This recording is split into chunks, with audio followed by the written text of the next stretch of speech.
David Menzies for Rebel News here at the Ontario Superior Court of Justice in downtown Toronto. And day 2 of Adam Skelly's constitutional challenge has just wrapped. Skelly is, of course, the restaurateur who back in November 2020 orchestrated the Great Barbecue Rebellion. Maybe rebellion is too harsh a word. I mean, all Mr. Skelly wanted to do was open his restaurant, make a living, serve up meals to appreciative customers, employ his staff, to do the exact same thing that Walmart and Costco and Home Depot and the LCBO were doing back then. But for having the temerity to do so, the authorities threw the book at him. He was charged, he was fined, he was criminally arrested, and eventually he was put into bankruptcy.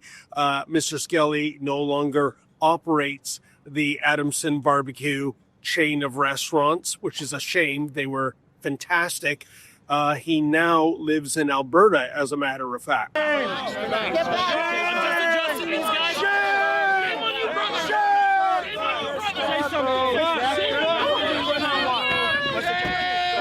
He's a hero. This is a hero. Now, the respondents in his constitutional challenge regarding the COVID lockdown mandates, that would include the province of Ontario, the city of Toronto, Toronto's Board of Health, and the former chief medical health officer, that would be Eileen Davila. Today, Skelly's lawyer, Ian Perry, he wrapped up his arguments. This included that Skelly's barbecue restaurants were simply not fiscally viable without the indoor dining option. As well, Mr. Perry noted that no hard evidence by the authorities was ever provided linking indoor dining and the spread of COVID transmissions. As well, Perry focused on Dr. Matthew Hodge. He's the doctor that the province of Ontario relied on as their single public health expert. But I think the most stunning testimony today was indeed made by Mr. Perry, who noted that when he previously crossed Dr. Hodge, Hodge stated that he had no idea how decisions were made, nor was he given access to evidence or people who were responsible for those decisions. Here's a direct attribution by Dr. Hodge, quote, "I am a minnow, the sharks do as they wish," end quote. Wow, no wonder so many of us felt so fished in back during the dark days of COVID. But kidding aside, this is an astonishing statement from someone the province said was their chief medical health expert. Incredible. Now, Padraig Ryan, the lawyer for the province of Ontario, basically took the position that, the law is the law, or the law was the law at the time. And, essentially, nobody is above the law. As well, Ryan rejected the argument that Skelly's constitutional rights to protest were ever violated. Ryan cited how a pharmacist in another lawsuit wanted to sell tobacco, which is verboten in Ontario. And as a way of protesting the law, he went ahead and sold the tobacco anyways. The pharmacist was found in violation of the law. And Ryan mentioned he could have put up a sign saying, "I hate the government, I love tobacco." That would be a legitimate form of protest. But breaking the law by selling tobacco, that is not legitimate. Ryan also gave the hypothetical example of someone who doesn't like the idea of speed limits, and to protest the idea of speed limits, he goes around the city speeding. This would not be a valid excuse, he said, to get out of a speeding ticket.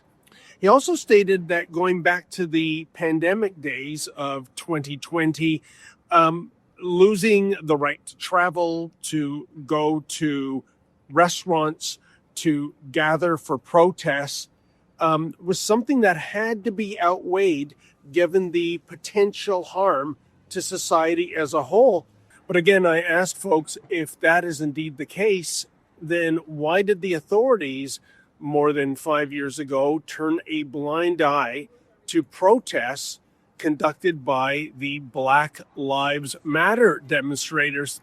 Doesn't make any scientific sense. Also, Ryan stated there was never a blanket ban preventing restaurants from operating. He said restaurants could offer drive-through service, they could offer pickup service, and they could make deliveries. But as noted in day one by Mr. Perry, indoor dining at Adamson BBQ was an essential part of his business formula.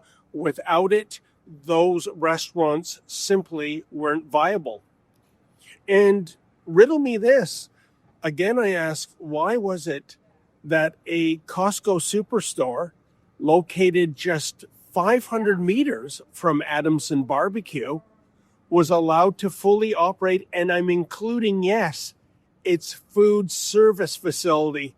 I'll tell you, if you can explain the logic there, folks, there's a steak dinner in it for you. Next up was Penelope Ma. She was the lawyer representing the City of Toronto, the city's Board of Health, and Dr. Eileen Davila, the city's former medical officer of health. For starters, Ma said she simply wants to see this constitutional challenge dismissed.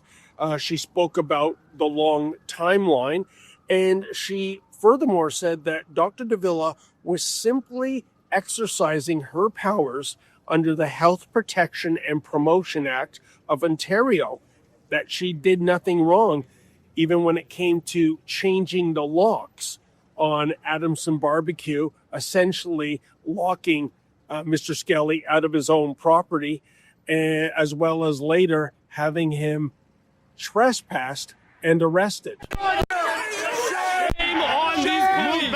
Shame on these police. Look at what they've started now. You're a hero, Adam. I love you guys. Move back.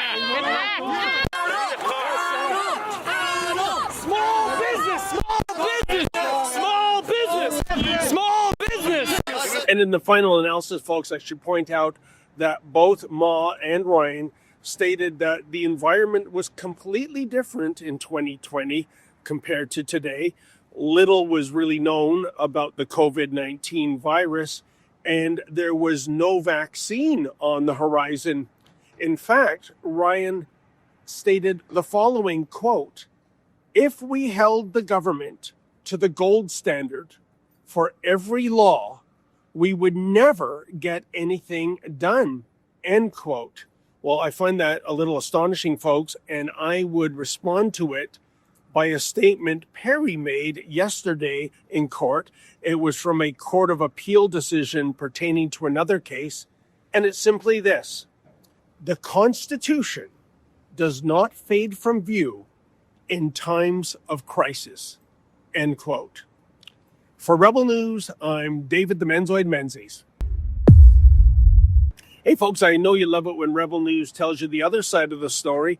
And in the case of the Adam Skelly matter, I can tell you, with the exception of the Toronto Star, I have seen zero mainstream media coverage about this. I wonder why that would be. In any event, can you do me a favor? Could you go to bbqtrial.com? That's bbqtrial.com. You can see all our coverage regarding Adamson BBQ. And hey, while you're there, if you're able to, kindly make a donation so that we can continue to bring you the kind of journalism you've grown accustomed to.